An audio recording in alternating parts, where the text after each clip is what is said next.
of the recently launched flagship killer smartphones, the Motorola Edge 50 Ultra and the Realme GT6 are quite similarly spec'd. Still, when it comes to the price, I think the Realme GT6 seems to be offering a better value proposition over the Motorola Edge 50 Ultra. And why do I say so? Well, look at this chart, and while it is good that the Edge 50 Ultra is available in a no-nonsense single 12GB plus 512GB storage variant, the top model of the Realme GT6 with 16GB RAM and 512GB storage is 10,000 rupees cheaper. In fact, the mid variant of the GT6 with 12GB RAM and 256GB storage, which I would say makes the most sense to buy, is 12,000 rupees cheaper than the Motorola Edge 50 Ultra. So you'd ask me, what more is the Edge 50 Ultra offering over the Realme GT6 to justify the price difference? Honestly, not much. You see, while the Motorola has the higher 144Hz refresh rate, the Realme has a 1 to 120Hz adaptive refresh rate,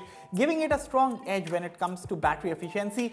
Additionally, the Realme GT6 offers better Gorilla Glass Victus 2 protection along with a 2160Hz PWM dimming for eye safety that the Motorola does not offer. Sure, it has a more premium aluminium frame, a higher IP68 rating, 125W fast wired charging and 50W wireless charging support.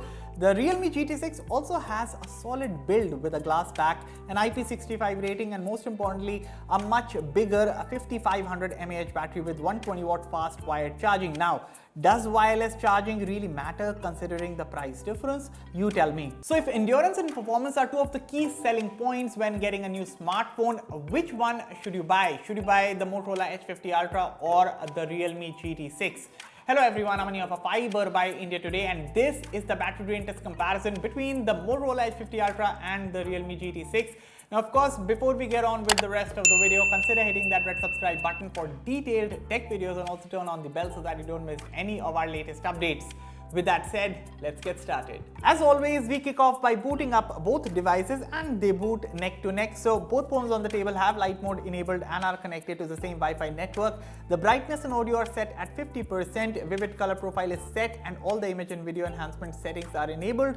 Despite the Motorola having a 144Hz refresh rate, I have set both phones on 120Hz mode, and of course, both the phones' batteries are 100%. Alright, we start off with the 2-hour YouTube video playback round, and I have to say, both phones have two of the best displays you can get in the 40,000 to 50,000 rupees price range. However, the AMOLED on the Realme is a bit better than Motorola's POLED, and I will tell you how. First up, with both set at vivid color profiles and 50% manual brightness, I found the display of the GT6 to be more vibrant than the Edge 50 Ultra's display. Again, not that the Motorola's display is bad, but the Realme's display is better. By the way, if you're a multimedia enthusiast, do note that the display of the GT6 is Dolby Vision certified, which is not the case with the Motorola.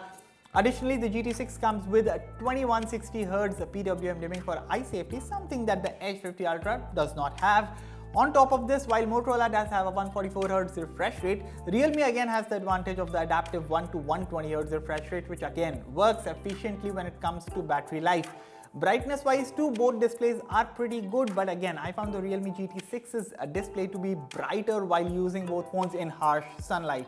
Okay, we are done with the YouTube video playback round, and as I was talking about the adaptive refresh rate on the Realme GT6, well, that has been the difference maker in this round, with the GT6 taking the lead with 95% battery left after 2 hours, and the Motorola Edge 50 Ultra is trailing behind with 89% battery left. With that, it is now time to run an hour of 1080p video recording, and while both phones are at it, here's a look at the camera specifications of both devices. The Motorola Edge 50 Ultra features a triple rear camera setup comprising a 50 megapixel primary OIS camera, a 50 megapixel ultra-wide camera, a 64 megapixel telephoto camera, and a 50 megapixel snapper at the front for selfies.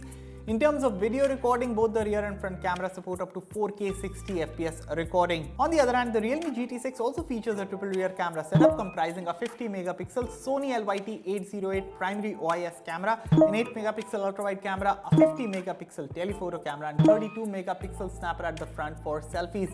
In terms of video recording, the rear camera is capped at 4K 60fps while the front supports up to 4K 30fps recording. Now here are some of the comparison photos of the Edge 50 Ultra and the GT6 side by side. In my opinion, while Motorola does have the top tier camera hardware, the software needs a bit of tuning, and this is why I feel both in terms of hardware and software processing, the Realme GT6 has the better camera performance.